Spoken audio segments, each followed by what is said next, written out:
33 പ്രാവശ്യം പറഞ്ഞു. അൽഹംദുലില്ലാഹ് 33 പ്രാവശ്യം പറഞ്ഞു.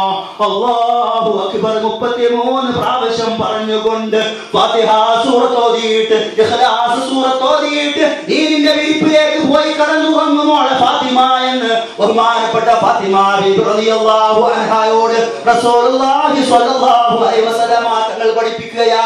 കാരണം എന്താ?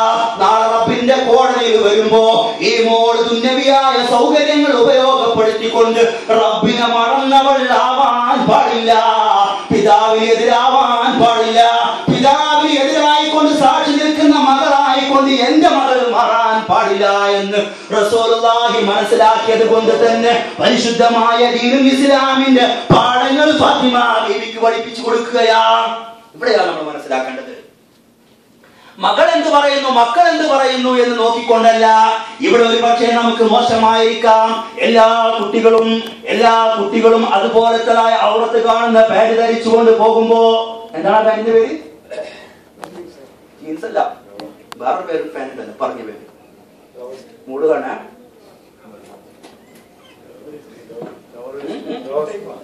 എന്താണ്?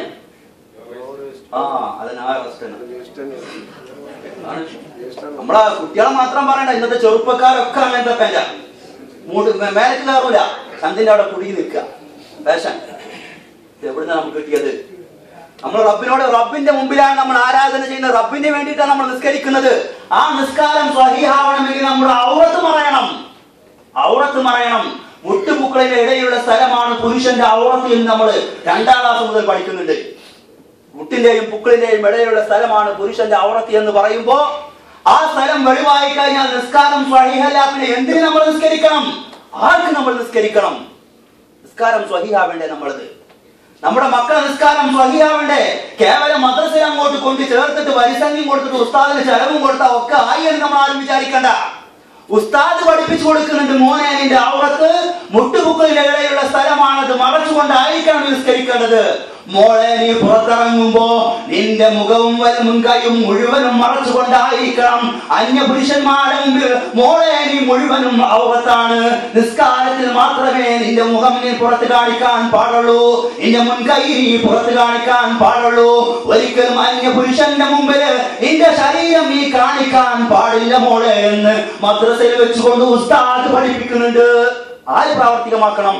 വീട്ടിൽ വരുമ്പോ ആ മോള് കാണുന്നത് പുറത്തേക്ക് ഇറങ്ങുന്ന ഉമ്മയെയാണ്. ഷാള് ധരിച്ചുകൊണ്ട് ശരീരത്തിന്റെ വയറ്റ് മുഴുവനും കാണിച്ചുകൊണ്ട് ധരിക്കുന്ന പർദ്ദ ധരിച്ചുകൊണ്ട് പുറത്തേക്ക് പോകുന്ന ഉമ്മയെയാണ് മോള് കാണുന്നത്. ഈ മോൾ എങ്ങനെ നന്നാകും? ഈ മോൾ എങ്ങനെ നന്നായി വരും? ഇവിടെയാണ് നമ്മൾ ആലോചിക്കേണ്ടത്. കേവലം മദ്രസയിൽ കൊണ്ടുപോയി ചേർത്തിട്ട് പള്ളിക്കുള്ള സംഭാവനയും മദ്രസക്കുള്ള സംഭാവനയും ഉസ്താദിനുള്ള ചെലവും ഉസ്താദിനുള്ള ശമ്പളവും ഒക്കെ അയച്ചു കൊടുത്തത് കൊണ്ട് നമ്മൾ ധന്യരായി നമ്മൾ ആരും വിചാരിക്കേണ്ട. അള്ളാഹുവിന്റെ കോടതിയിൽ രക്ഷപ്പെടണമെങ്കിൽ മക്കളെ പരിശുദ്ധമായ ദീനുൽ ഇസ്ലാമിന്റെ ചട്ടക്കൂടിൽ വളർത്തണം. കുടുംബത്തെ ഇസ്ലാമികമായ ചുറ്റുവട്ടത്തിൽ വളർത്താനുള്ള ധൈര്യം ഓരോ രക്ഷിതാക്കളും കാണിക്കണം. അപ്പോഴേ നമുക്ക് രക്ഷപ്പെടാൻ കഴിയുകയുള്ളൂ. നമ്മുടെ ഭാര്യ ഇസ്ലാമികമായ ചട്ടക്കൂട്ടിൽ വളർന്നവളാണെങ്കിലേ പരിശുദ്ധമായ നമ്മുടെ മക്കളും അതുപോലെ തന്നെ ഇസ്ലാമികമായ ചട്ടക്കൂട്ടിൽ വളർന്നു വരുന്നവരാകും തീരുകയുള്ളൂ. എന്റെ പ്രിയപ്പെട്ട സഹോദരന്മാരെ, അതിനെന്ത് വേണം? ഒരു ഇസ്ലാമികമായ ചുറ്റുപാട് നമ്മുടെ വീട്ടിൽ ഉണ്ടാക്കാൻ നമ്മൾ തയ്യാറാകണം. അയലെങ്ങനെ നടക്കുന്നു, അയൽവാസി എങ്ങനെ, അല്ലെങ്കിൽ തന്റെ അനുജൻ എങ്ങനെ, അല്ലെങ്കിൽ തന്റെ തറവാട് എങ്ങനെ, അല്ലെങ്കിൽ തങ്ങളുടെ ഭാര്യയുടെ അനുജത്തി എങ്ങനെ നടക്കുന്നു, അത് നോക്കിയല്ല നമ്മുടെ ജീവിതം നമ്മൾ തീരുമാനിക്കേണ്ടത്.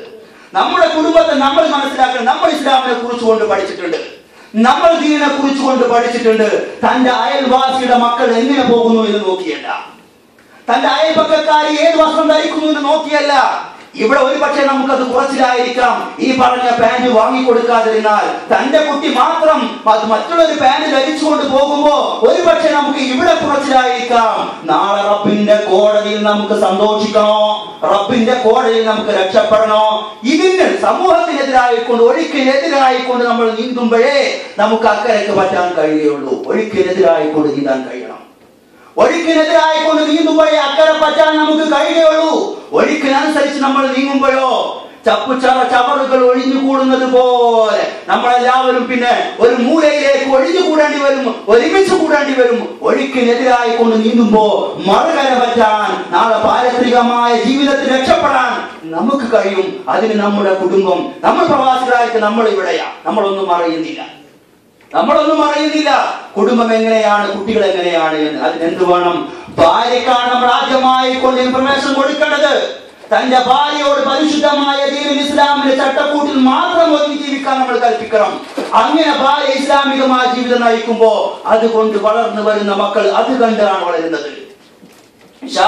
ഇടയിൽ ഇരുന്നിട്ട് യാസീൻ സൂറത്ത് ഉമ്മ ഓതുമ്പോ അതുകൊണ്ട് കണ്ട് വളർന്നു വരുന്ന മക്കള് ഇശാമാരി ബാകുമ്പോ ടി വി ഓൺ ചെയ്യാൻ വേണ്ടി മുന്നോട്ട് വരില്ല. കാരണം അതിന് ധൈര്യം വരില്ല. നേരെ മറിച്ചുകൊണ്ട് ഉമ്മ തന്നെ മഗ്‌രിബ് നിസ്കരിക്കുന്നത് എവിടെ വെച്ചുകൊണ്ടാ? ടിവിയുടെ മുമ്പിൽ വെച്ചാ മുസല്ല വിരിക്കുന്നത്. അവിടെ തന്നെ ഇരുന്നു കൊണ്ട് ടി വി ഓൺ ആക്കുകയാ, അവിടെ ഇരുന്നു കൊണ്ട് തന്നെ കാണുകയാ, അവിടെ തന്നെ ഇരുന്ന് കാണുകയാ. അങ്ങനെ വളർന്നു വരുന്ന മക്കൾ അവർ പിന്നെ എങ്ങനെ ഇസ്ലാമികമായ ചട്ടക്കൂട് വളർന്നു വരും? നമ്മൾ മനസ്സിലാക്കണം, പരിശുദ്ധമായ ദീനുൽ ഇസ്ലാമിനെ കുറിച്ചുകൊണ്ട് രണ്ട് മാതാപിതാക്കളെ കുറിച്ചുകൊണ്ട് ഇസ്ലാം പഠിപ്പിക്കുന്നുണ്ട് നമുക്ക് മാതൃകയാക്കാൻ വേണ്ടി. ضرب الله مثلا للذين كفروا امرأة نوح وامرأة لوط كانتا تحت عبدين من عبادنا صالحين فخانتاهما فلم يغنيا عنهما من الله شيئا وقيل ادخلوا النار مع الداخلين.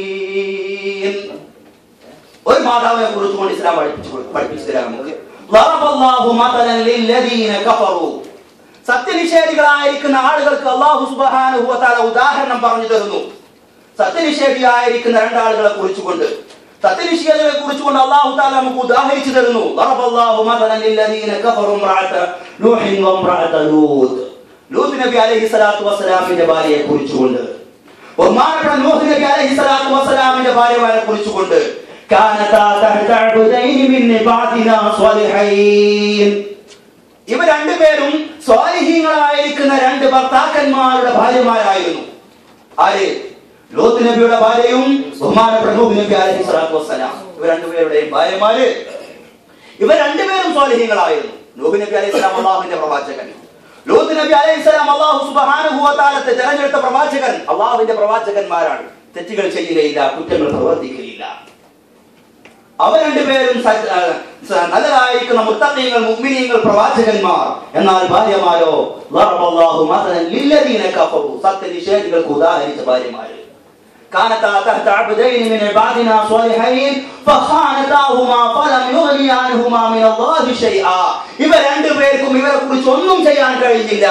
ലൂത്ത് നബി അലൈഹിസ്സലാത്തു വസ്സലാമിനോ ബഹുമാനപ്പെട്ട ലൂത്ത് നബി അലൈഹിസ്സലാത്തു വസ്സലാമിനോ ഇവർ രണ്ടുപേരെയും സംരക്ഷിക്കാൻ കഴിഞ്ഞില്ല. നമ്മൾ പറഞ്ഞു എന്ത്? നിങ്ങൾ രണ്ടുപേരും നരകത്തിൽ പ്രവേശിക്കുക. നരകാളികളോട് കൂടെ നിങ്ങളും നരകത്തിൽ പ്രവേശിക്കുക എന്ന് നമ്മൾ അവരോട് പറഞ്ഞു.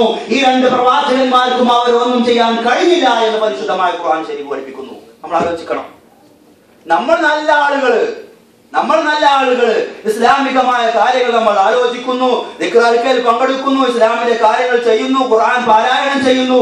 പക്ഷേ ഭാര്യമാരോ പരിശുദ്ധമായ ദീനുൽ ഇസ്ലാമിന് ഘടകവിരുദ്ധമായ കാര്യങ്ങൾ ചെയ്യുന്നു.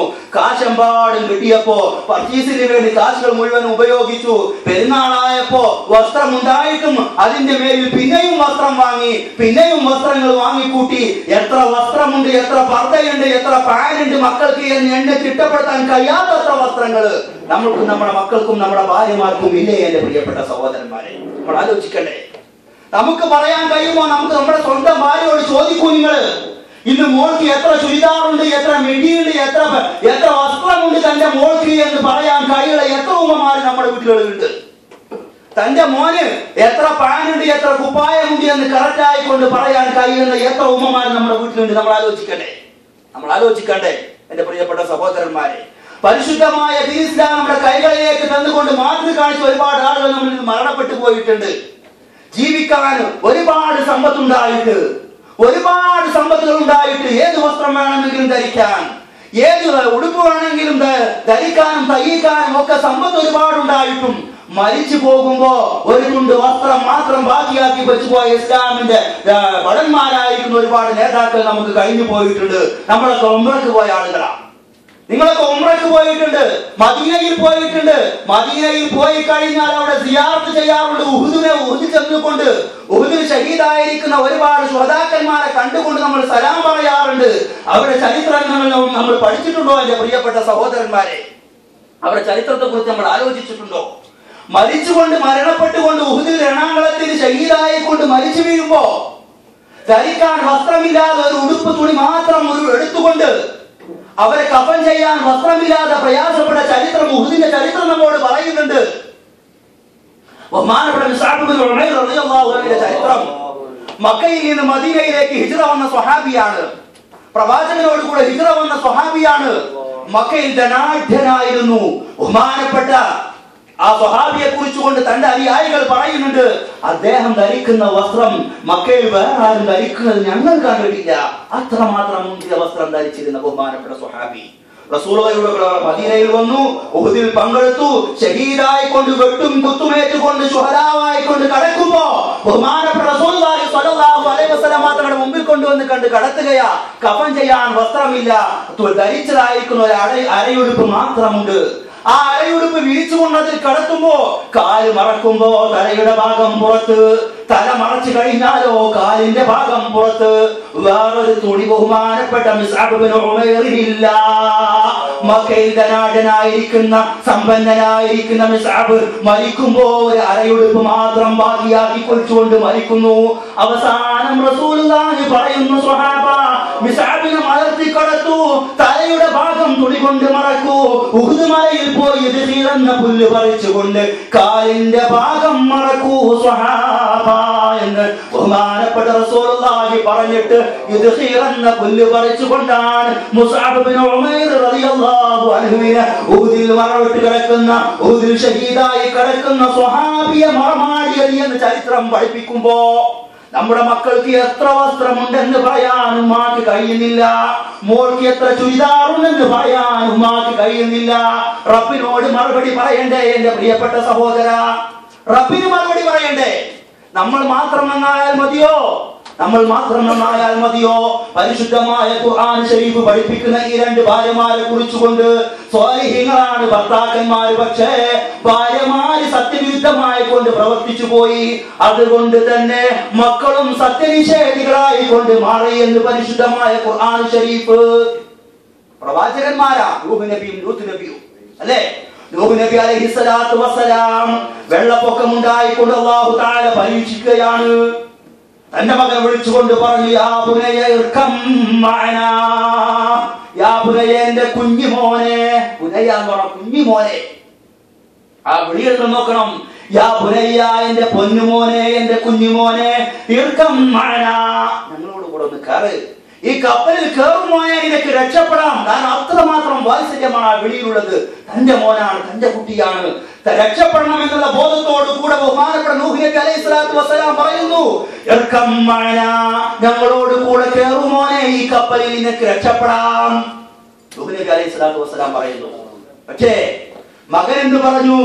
സആവി ഇലാ ജബൽ, ബഹുമാനപ്പെട്ട നൂഹ് നബി അലൈഹിസ്സലാത്തു വസ്സലാമിനോട് പറഞ്ഞു, ഇല്ല ഉപ്പാ, ഇല്ല, നിങ്ങളുടെ കപ്പലിൽ കയറാൻ ഞാൻ തയ്യാറല്ല ഉപ്പാ. ഞാന് ആ കാണുന്ന പർവ്വതത്തിൽ കയറിക്കൊണ്ട് പിടിച്ചുകൊണ്ട് രക്ഷപ്പെടാം. ഞാൻ നിങ്ങളോടുകൂടെ കപ്പലിലില്ല. എന്തേ കാരണം? എന്തേ കാരണം? പിതാവ് വിളിച്ചിട്ട് ആ വിളിക്കൂത്തരം നൽകാൻ, രക്ഷപ്പെടാൻ, ബഹുമാനപ്പെട്ട നൂഹ് നബി അലൈഹിസ്സലാത്തു വസ്സലാമിനെ കൊണ്ട് വിശ്വസിക്കാൻ, ഈമാൻ ഉൾക്കൊള്ളാൻ ബഹുമാനപ്പെട്ട നൂഹ് നബി അലൈഹിസ്സലാത്തു വസ്സലാമിന്റെ മകന് കഴിഞ്ഞില്ല. കാരണം മാതാവ് സത്യനിഷേധിയായി പോയി, ഇസ്ലാമിന് വിരുദ്ധമായി കൊണ്ട് പ്രവർത്തിക്കുന്നവളായി കൊണ്ടുപോയി, പ്രവാചകനെ വിശ്വസിക്കാത്തവളായി കൊണ്ട് ഉമ്മ മാറി. അതുകൊണ്ട് തന്നെ പിതാവ് വിളിച്ചപ്പോ പിതാവിനെ ഉൾക്കൊള്ളാനോ പിതാവിനോട് രക്ഷപ്പെടാനോ സാധിക്കാതെ പറഞ്ഞു, ഞാൻ ആ കാണുന്ന പർവ്വതത്തിലേക്ക് എങ്ങനെയെങ്കിലും നീങ്ങി പറ്റിക്കൊണ്ട് പിടിച്ചുകൊണ്ട് രക്ഷപ്പെട്ടുകൊള്ളാം, നിങ്ങളോട് കൂടെ നിങ്ങളുടെ മതത്തിലേക്ക് ഞാനില്ല എന്ന് നൂഹ് നബി അലൈഹിസ്സലാത്തു വസ്സലാമിന്റെ മകൻ പറഞ്ഞു എന്ന് പരിശുദ്ധമായ ഖുർആൻ ശരീഫ് പഠിപ്പിക്കുന്നു. പിതാവ് നന്നായി കൊണ്ട് മാത്രം മക്കൾ രക്ഷപ്പെടുകയില്ല എന്നതിന് ഉദാഹരണമാണ് പരിശുദ്ധമായ ഖുർആൻ ശരീഫ് പഠിപ്പിക്കുന്നത്. മാതാവാണ് ഇവിടെയാണ് ഈ ഹദീസിന്റെ പ്രസക്തി നമ്മൾ മനസ്സിലാക്കേണ്ടത്. മാതാവ് അവളാണ് വീട്ടില് ഭരണാധികാരി.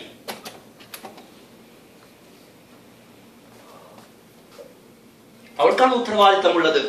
അവൾ നന്നായി കഴിഞ്ഞാൽ, ആ മാതാവ് നന്നായി കഴിഞ്ഞാൽ മക്കൾ നന്നാകും. അതിൽ നിന്നുണ്ടാകുന്ന ഉൽപ്പന്നങ്ങൾ അത് തീർച്ചയായിട്ടും നന്നായേ വരൂ എന്നുള്ളതിന് മറ്റൊരു ഉദാഹരണം പരിശുദ്ധമായ ഖുർആൻ ശരീഫ് പഠിപ്പിക്കുന്നുണ്ട്.